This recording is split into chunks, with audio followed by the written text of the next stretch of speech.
इंदापूर तहसील कचेरी समोर आज धनगर समाजाचे धरणे आंदोलन या ठिकाणी चालू आहे।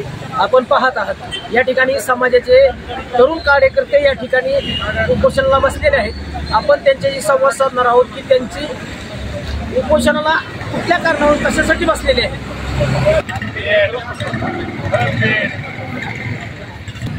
आज आपण इंदापूर तहसील कचेरी समोर उपोषणाला बसलेले आहात। आपलं ही केव्हापासून उपोषण चालू आहे? काल आम्ही मागच्या 2 दिवसामध्ये इंदापूर पंचायत समितीच्या समोर रस्ता रोको आंदोलन केले। यानंतर आमची समाज बांधवांची एक बैठक झाली आणि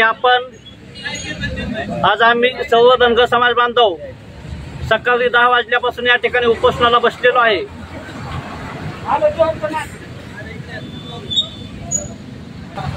आज आपण उपोषण इंदापूर तहसील कचेरी समोर धरलेले आहेत। याचं कारण काय आहे?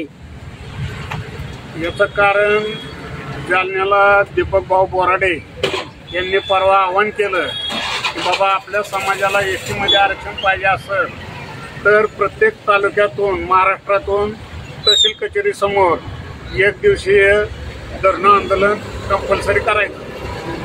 त्यासाठी आम्ही त्यांच्या आदेशाचे पालन करून तहसील कचेरी समोर सकाळी 10 वाजल्यापासून बसलेलो आहे। या ठिकाणी तुम्ही किती वाजल्यापासून उपोषणाला बसलेला आहात?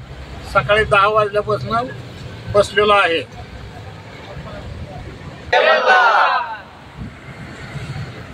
आरक्षण आमच्या हक्काचं, नाही कुणाच्या बापाचं। आरक्षण आमच्या हक्काचं, नाही कुणाच्या बापाचं। कोण म्हणतो देणार नाही, घेतल्याशिवाय राहणार नाही। दीपक भाऊ तुम आगे बढ़ो, हम तुम्हारे साथ हैं।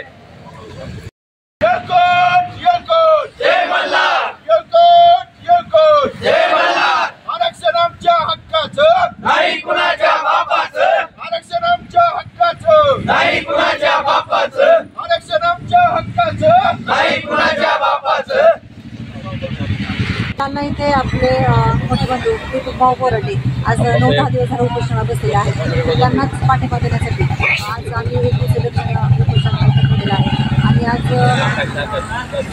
दीपक भाऊ बोराडे एसटी आरक्षणची अंमलबजावणी व्हावी यासाठी अमर उपोषणासाठी बसलेत। आम्ही त्यांना सगळेजण समर्थन देण्यासाठी धनगर जमातीला म्हणजे धनगर जातीला एसटीचं आरक्षण मिळावं यासाठी 1 दिवसीय लक्षण उपोषण तहसील कार्यालयासमोर सुरू आहे आणि आमचे धनगर योद्धे दीपकजी बोराडे साहेब यांच्या आदेशानुसार आज या ठिकाणी 1 दिवसीय लक्षण उपोषण आहे।